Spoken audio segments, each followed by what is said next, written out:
కొత్తగా వచ్చే వాళ్ళందరికీ చెప్తున్నాను. ఇండస్ట్రీ బయట నుంచి చూసేదానికి చాలా కష్టంగా ఉంటుంది. ఏ పనైనా కష్టమే. ఈజీగా ఏ పని రాదు. ఈజీగా వచ్చింది ఈజీగా ఎళ్ళిపోతుంది.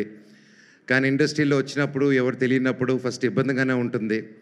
కానీ ఆ పని వదలకుండా మీరు క్రమశిక్షణతో అదే పని డైలీ ఇదే చేయాలి, చేయాలి, చేయాలనంటే తప్పకుండా సుహాస్ గారిలాగే మీరు సక్సెస్ చూస్తారు. ఆయన యూట్యూబ్ నుంచి స్టార్ట్ అయ్యి ఆయన దగ్గర నేర్చుకోవాల్సింది ఇప్పుడున్న తరం ప్రతి ఒక్కరు యూట్యూబ్ అప్పుడు కొత్తగా వచ్చేవాళ్ళు. ఎందుకంటే బ్యాక్‌గ్రౌండ్ ఉంటేనే సినిమా ఇండస్ట్రీలో వస్తారంటే యెస్ ఒక వాళ్ళకు హెల్ప్ అవుతుంది. నెప్టో కిడ్ అంటారు. ఒక నెప్టో కిడ్‌గా చెప్తున్నాను. నెప్టో కిడ్‌గా అయినా సరే ఇక్కడ పప్పులు ఉడకవు. నువ్వు దేకాల్సిందే.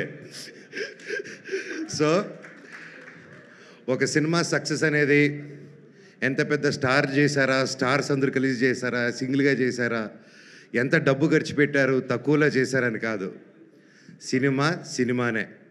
మనస్ఫూర్తిగా పనిచేసి కష్టపడి చేస్తే అది భగవంతుడే ఒక మంచి డైరెక్టర్, ప్రొడ్యూసర్ ఒక హోల్ టీమ్ రూపంలో వచ్చి ఒక సినిమా సక్సెస్ అవుతుంది.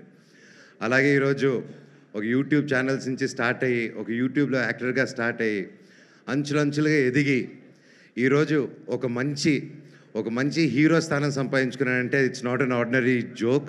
Hats off Suhas, you're such an inspiration to this generation and even for me also.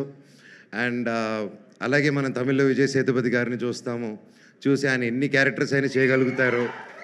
ఆయన హీరోగా చేయగలుగుతారు, ఆర్టిస్ట్‌గాను చేయగలుగుతారు ఈ రోజుల్లో. సో ఐ థింక్ మన తెలుగు నుంచి గర్వంగా చెప్తాను సుహాస్ గారు, I think you have all the chances.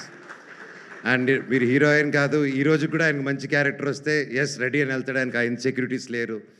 ఈరోజు ఇంత కష్టపడి ఈ స్టేజ్కి వచ్చినా కూడా ఏ రోజు నేను ఇంత కష్టపడాను, నేనొక్కడినే వచ్చాను అని ఒక్క మాట అనకుండా ఒక ఇన్స్పిరేషన్గా నిలబడావు బ్రదర్. నీ దగ్గర చాలామంది నేర్చుకోవాలి.